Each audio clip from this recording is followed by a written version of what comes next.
kusangana kwatikuita zvakare pachirongwa Secrets and Confession Chronicles, chirongwa chatinokupai pano pachannel yenyu yeZimutiness TV. Patinoti kana uine zvaunoda kukonfesa, unongotibata paWhatsApp namba dzedu dziri pascreen wotiudza zvaunoda kukonfesa. Hatina basa nezita kana kwaunogara for security reasons. Unongopinda munyaya yako wotiudza makore ako pamwechete negender. Asi kana wanga usati wasubscribe, ndinokumbirawo kuti ungobaya button rekusubscribe kuti usarasikirwe nemaconfessions atinokanda pano. Ladies and gentlemen, ndadzoka pano nenyaya yemwanasikana ari kuchema nekutsvaga rubatsiro nekuda kwemhuri yavo ina tete vake varura mumhuri nenyaya yekubata-bata nekupedza vamwe. Achiti iye zviri kuitika mumhuri zviri kumukanganisa upenyu hwake kana kuchikoro, saka auya paruzhinji rweZimbabwe achida rubatsiro. Saka ngatinzwe mwanasikana uyu achitaura. Mukoma makadini? Ndiri musikana ane makore 18 years ekuberekwa. Ndauyawo nesecret yemhuri. Chitupa changu Vigai. Zita rangu muchanditi Sairodia. Zvinhu izvi zvakatanga apo pandanga ndiri grade 3 in 2015. Ndakatanga kudonha ndiri kuchikoro. Vabereki vangu vakambofunga kuti zvimwe ndakanga ndajoina satanism. Asi pavakazofamba kumaprofita ndokunzwa kuti zvinhu izvi zviri kukonzerwa naatete vangu, hanzvadzi yababa. Atete vangu ava ndichavati tete my blessing. Ini ndinoenda kuchechi iya inosungwa makanda mumaoko inonzi yemudzimu unoera. Ndo chechi yandinoenda. Tete vangu ava vakadzoka mumusha mavo mavakaberekwa, nekuti vainge vafirwa nemurume wavo vaine mwana mucheche. Saka vabereki vavo vakati vafanogara panzvimbo yakanga iri yamukoma vavo, avo mukoma wavo vainge vachigara kuHarare. Munongozivawo zvekugara kumusha kuti masabhuku kana munhu wacho asipo vanobva vati vakutora nzvimbo. Kwandinogara mukoma handina nidhi yekuviga, ndinogara kuBhindura kunonzi kuManhenga, ndiko kwandinogara. Nguva yakafamba ndichingoita zvekudonha chete. Zvakamboti mirei mbichana ndokuzotangazve. Zvakambomira kubva 2015 ndazvakatanga iyoyo kusvika 2018 zvakamboti dzikamei. Kusvika 2021 ndopa zvakatanga futi, apo ndakanga ndaform 2. Ndakatanga kudonha ndiri kuchikoro, zviya zvokurohwa nezvinhu. Zvakandikanganisa zvidzidzo zvangu. Ndakasiya chikoro ndiri form 2 nekuda kwekurwara. Mukoma izvi zvinondorwadza nekuti ndaive neshuviro yekupedza chikoro changu. Kwese kwataifamba zvaingonzi nditete my blessing vaya vandamboreva vekudzoka mumusha. Ini semwana mudiki ndaisazvibhilivha nekuti ava tete ava ndo vanga vari best tete vangu, ndaivafarira zvisingaite. Saka ndaisazvibhilivha kuti ava tete ndo vari kundikanganisa. Ndakazotanga kuzvibhilivha nemashura atakaitirwa natata mai B. Mukoma vaya vekuHarare avo ndichavati Bankuru Kennedy nekuti vanga vari mukoma kuna dhedhi vangu. Mumba mababa vangu vakazvarwa vari vakomana 5, vasikana 4, kureva kuti vanga vari 9 mumba mavo vese. Dhedhi vangu vaigara kuHarare, vanga vari mudrive wemabhazi. Vakadzoka kubva kuHarare vakati vada kuvaka imba yavo kumusha. Vadzoka kumusha vakadzoka tete vatengesa nzvimbo yacho yanga iri yaBamukuru Kennedy. Tete vakabvunzwa kuti ko mainge matengeserei iyi nzvimbo, imi muchiziva kuti panapa pasi penyu. Tete vakangoti ndokubva vanyarara. Ankuru Kennedy vakati vachidzokera kuHarare vachingosvika sanhasi mangwana acho vachibva vaita stroke gumbo noruoko. Apo takanga tamugore ra2022 vakangoita 6 months chete kwakutofa. 2022 muna October ndomava vakashaya. Izvi zvakatirwadza zvisingaite. Chokwadi ivhu iri rinofira vanhu. Zvakaramba zvichienderera mberi zviye zvekungodonha kwangu. Ndakanga ndakungodonha mukoma. Vabereki vangu vakazonditsvagirawo mari yekuti ndonoitawo kosi yekusona. Ndakatanga kuita kosi yangu yekusona ndiri kudomboshava. Handina kuzoipedza kosi iya nekuti ndakanga ndorwara. Ndatanga futi kudonha. Mukoma, life was hard to me and it is still hard to me. That was 2023. Ndakatanga kugara pamba. Asi pese pataifamba zvainzi nditete.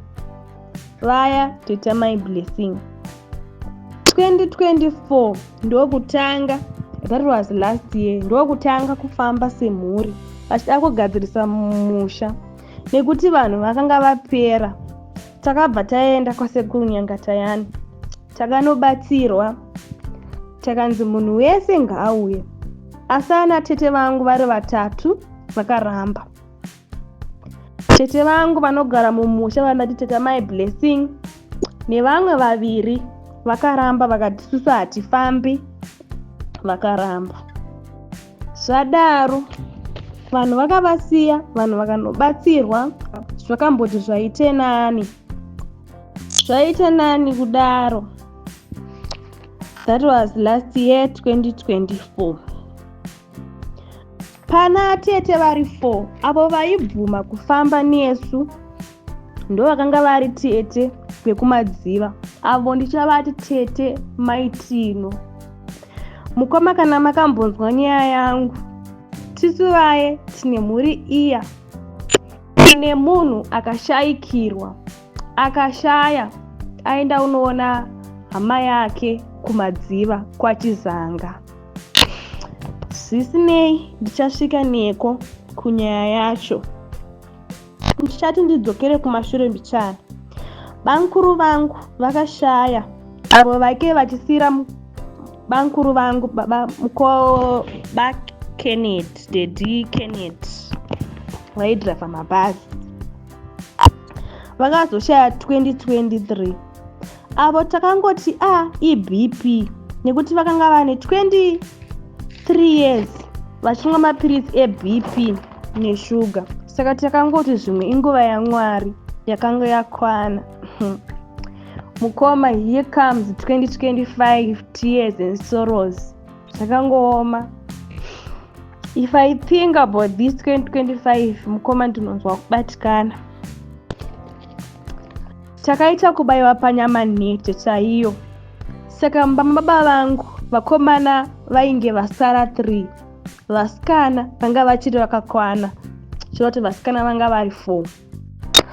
Wakanga uri musi wa25 February. Bamnini vangu ndichavati babatu ava vekuzoshaya. Ava vakanga vari chairman pachikoro chinonzi Wairera Secondary School, icho chiri kuno kuBhindura. Vakatoenda kubasa kwavo zvakanaka, ndokutodzoka, ndokutodya sadza. Munoziva kuti dzimba dzekumusha dziri kure nemakicheni. Kicheni inenge iri uko, bedroom iri uko. Vakatoti vapedza kudya sadza, pavakati ndokusumuka vada kuenda kunorara. Vachingoti 1 step vakabva vadonha. Mumba mukicheni vakanga vana adzimai vavo, vana vakatenge vatinorara zvavo kudzimba dzavo. Iyo vanga vambosara vachimbotandara mukicheni mavo. Vakabva vadonha, mama vakamhanya. Ava mai vangu tivati mama maitu vakabva vamhanya. Ndokutanga kuzunguza baba vachivati babatu mukai, babatu mukai. Baba vanokwanisa kana kutaura. havana kwanisa kutaura kana kuvhura maziso, havana kuvhura. Ndopa vakabva vaona kuti zviri pano zvaoma. Kwava kuenda kunodedza vana vavo. Vadedza vana vavo kwakutora munhu vakamboedza nepese pavanogona kuendesa kumaprofita. Mamaprofita akati izvi tazvitadza, imboendai kumwe. Takaenda kun'anga. Baba vangu vakabva vafonerwa. Isu tinogara kure nekure, tinogara mumalokesheni emumanhenga. Baba vangu vakabva vafonerwa kuti munin'ina wavo akanga adonha, asi haasi kutaura. Kana kuzvibhalansisa ega kuti agare ega haasi kukwanisa. Zvimwe baba vakangoti pamwe zvimwe iBP zviri normal. Ndokuvaendesa kuchipatara kuya. Takazovaendesa kuchipatara after taona kuti zvemweya kana zvekuenda kun'anga hazvisi kubatsira. Baba vakabva vanoiswa intensive care. Takaenda navo panonzi paBindura Hospital iri muBindura. Umo mu-intensive care yekuti haukwanisi kupinda vanhu vakawanda, ndimo makabva vaiswa. Baba vakatanga kurwara musi wa25 vakashaya musi wa28 February iro gore rino. Zvakaoma. Mhuri yeZimbabwe kudo rubatsiro. Akati manheru paya, tiri kuimba, tiri kuperekedza mufi. Ini ndakangonzwawo kuda kungopinda mumba. Ndikati rega ndipinde mumba ndimboperekedza baba vangu, nekuti anga ari munhu anofara, munhu wandaifarira singaite. Mukoma ndokupinda kwandakaita mumba. Ndakangonzwawo kunge sepane chinhu chaya chakanditi pachesti pangu. Handina kuzomboziva kuti zvafamba sei. Ndakazoudzwa nevamwe kuti ndakanga ndadonha. Mhepo yemufi yakaspotaura pandiri. Mufi airatidza kushushikidza nemafiro anga aita. Mufi akataura ana atete vangu 3. Vamwe vacho vanogara muno mumanhenga nevandataura vai kuti tete amai Blessing. Vamwe vacho vanogara kuChiweshe. Mufi akaratidza kushushikana nemafiro anga aita. Asi akazokumbirirwa zvemufi uye kunzaiwa chizorora ugone kusunungura mwana, nekuti ini nyama yangu yanga yatambudzika. Mukoma ndakazopanyanguka zvangu patoo paya. Ndokuzoudzwa nevanhu kuti ndozvakanga zvaitika. Ana tete vangu vakabva vadzingwa panhamo nabamunini vangu rinova gotwe remubama nababa vangu. Vadzingwa panhamo kudaro vakabva vaenda kumba kwavo. Ana tete vangu vese vari 3 vaida kudzingwa panhamo, asi pakazodzingwa 2. Vakuru vakazonyarwa nekuda kwezera ravo, age yavo, nekuti vakura. Takazosara zvedu takaviga mufi wedu, ana atete vakanga vasisipo. Mukoma zvinoitika mumadzinza zvakaoma. Takangoti gare gare, hatina kumira kufamba mukoma. Takangofamba tichitsvagawo kubatsirwa, asi unatsoona kuti nhamo inesu zveshuwa. Tafamba February takaviga mudhara. Tabva tati March, April vanhu vabva vaenda kuchechi. Indambotara paenda kamboenda kuchechi komakanda. April 29 March tete vangu vachibva vashaya, avo vandati vekumadziva kwaChizanga, vakaroorwa kumadziva kwaChizanga. Vandichati ivo tete maitino. Mukoma takarwadziwa nekuti tete zvakaitika ndezvekudai so. Tete amai B vakafona kuna tete vekumadziva. Vakati hello mukoma, muri sei? Vakati kutsvene, kuri sei kumba? Aiwa kuri right. Ndoda kuya kuzotora nzungu dzamamakarima. Makakohwa nzungu here? Tete vaya vakati ndakakohwa. Ndokuti ndikudawo nzungu, sekuti mwana wamai vavo havana kuramba. vakabva vati uyai vakoma, mutore nzungu. Kwakuenda kuye muenzi akasvika pamba musi wa28 March. Vakasvika kuma7 mabhastopu ekumadziva ari parefu, saka panotofambwa kachinhambwe. Tete vakabva vakwira kombi kwakunoburukira pakip 1. Tete vangu nini vakanga vakarurwa pachipari, ndo vanga vari mukadzi mudiki, vanga vakarurwa ikoko kwachizanga. Vakabva vanotambira muenzi wavo kudaro. Vakasvika zvekuma7 manheru. Vasvika zvekuma7 manheru, vakabikirana sadza nemuenzi wavo ndokudya. Avosi vanova mukadzinyina wavo, amai guru vavo, anga atopinda mumba make zvake atorara, nekuti murume watete vangu inini akashaya gore rakapera. Atete vakazongomuka makuseni kuma5, vachingoti budei pamusuwo, ndokubva vatodona kwakuti gumbo rangu. Avosi pavakanzwa noizi yemumwe wavo vakabva vamuka, ndokubva vadedzera vamwe vavo kuti uyai muona mai nini venyu pano, vadona. Zvadaro paya vanhu vakabva vamhanya ndokuenda kuya kwanga kwanzi munhu adona, ndokutoonekwa zveshuwa gumbo riye rakazvimba. Atete vangu vaya amai B vakanga vashanyira tete vekumadziva, tete vemaitini, vakanga vakarara mumba. Noizi yese yaitika panze, sematauriro avo vaiti havana kunge vainzwa noizi iya.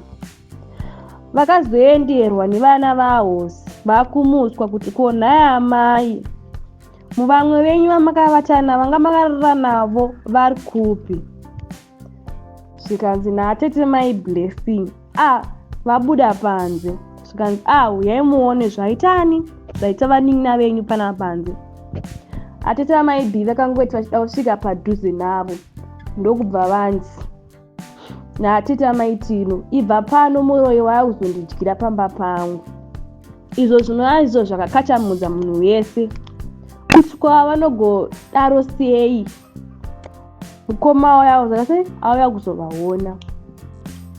Vanhu vaMwari, vanhu vakabva vatanga kumhanya paya, vakuenda kumaprofita. Tete vakadonha makuseni kuma5 o'clock dzemakuseni, vakaenda kumaprofita. Muprofita akati matangirwa. By 6:30 dzemakuseni tete vakanga vashaya. Guys, this is sad story. Nyaya iyi inotondirwadza, ndosika ndaya panapo kukumba rubatsiro. Vashaya kudaro tete vakabva vaitirwa mazuva, isusu chechi kwedu chaita 3 days, vakabva vaitirwa mazuva 3. Inini ndakasara, handina kunge ndaenda kunhamo kuye, nekuti ndaiziva kuti ndingazodonha futi.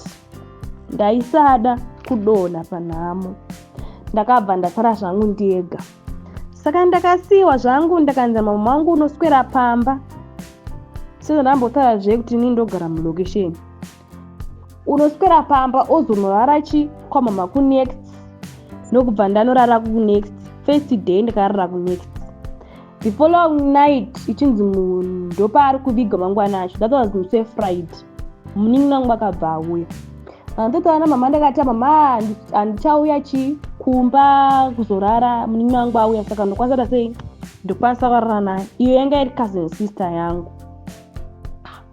Zvadaro paye ndakarara, ndakangotanga kungoona mavisions, mafiro aita munhu. Isusu kuno kushoko rakangosvika ichingoti munhu adonha nekutofa. Mafiro aita munhu ndokumuka. Ndakamuka na4 pandinoziva chitendi pekungoti ndakabhadhara 50 cents kubva pamanhenga kupinda mutown. kuti ndazobva sei mutauni kusvika panyarukunda 10 off kuenda kurufu handina kunge ndazviziva.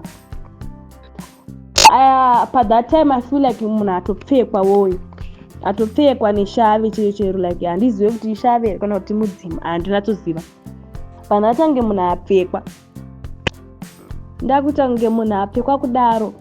Ndichingosvika pabhasitop ndabva ndaona mota yemukwasha. Mabhasitop epo ari kure netara. Ndaona mota yemukwasha, ndabva ndokwira mota yemukwasha, ndabva ndatoenda ndatosvika panhamo. Guys, ndakangoti ndisvika panhamo ndakachema, ndakarwadziwa nekuti tete ava ndakanga ndakambogara navo gore pa2024. Zvadaro paya ndakabva ndasvika panhamo ndokubva ndapfekwa futi nemweya womufi. Mufi akatanga kutaura ari pandiri achiti uyo muroya andiuraya ari kuitei pano. Mhepo yemufi yakabva yaenda. Atete vangu vaya mai B vakanga vauya kuzoona munin'ina wavo vakabva vadzingwa panhamo nabamunini vangu vanorova gotwe remubama nababa vangu. Tichireva izvo kuti mbama nadhedhi vangu vakomana, pavakomana 5 pasara 2, pavasikana 4 pasara 3. Ana atete vakabva vadzingwa. Vadzingwa kwakabva kwazouyo vekwabhozhongora. Ini ndakangoti zvongonzwa kuti kumadziwa kwazvo kwabhozhongora. Bhozhongora akauya akanotora nhau dzake akaenda. Chaita kuti ndizoya panapa nhasi. Bhozhongora anga ari supposed kuya last month. I think kunana 15 last month. Nyaradzo yatete vangu isati yaitwa. But Bhozhongora haasati auya. Izvo kunokuti tete vangu vakatonatsopika. Vakati Bhozhongora haasi kuzomufa akauya kuti tiwane rubatsiro. Mhuri yeZimbabwe tiri kutsvaga rubatsiro mumhuri medu. Ini ndiri kutsvaga rubatsiro mumhuri medu nekuti mhuri yakasunga futi neni. Handina chandinokwanisa kuita muupenyu. Kuti ndibve pamba ndinorwara, kuti ndiende kuchikoro ndinenge ndichingodona. Saka ndinopedzera ndakusekwa nevamwe vana kuchikoro. Zvinova zvinoita kuti ndisaende kuchikoro. Iko zvinezvi ndiri musikana ane 18 years asi handina zvandinoita pamba. Ndinongoswera ndakagara. Saka iyi ndiyo nyaya pauti ndiuye pano. Vakatombofona ana Bhozhongora vacho vakati tinouya but havana kuuya. Vanhu vaMwari tinokumbira rubatsiro. Iyi ndo secret yangu. Aya ndiwo mashoko anga achitaurwa nemusikana ari kuti iye tete vake varura mumhuri pamwe nekuuraya vamwe. Ngatiuye tese mucomment section tibatsirane nemwanasikana uyu tichimupawo mazano maringe nemhuri yavo.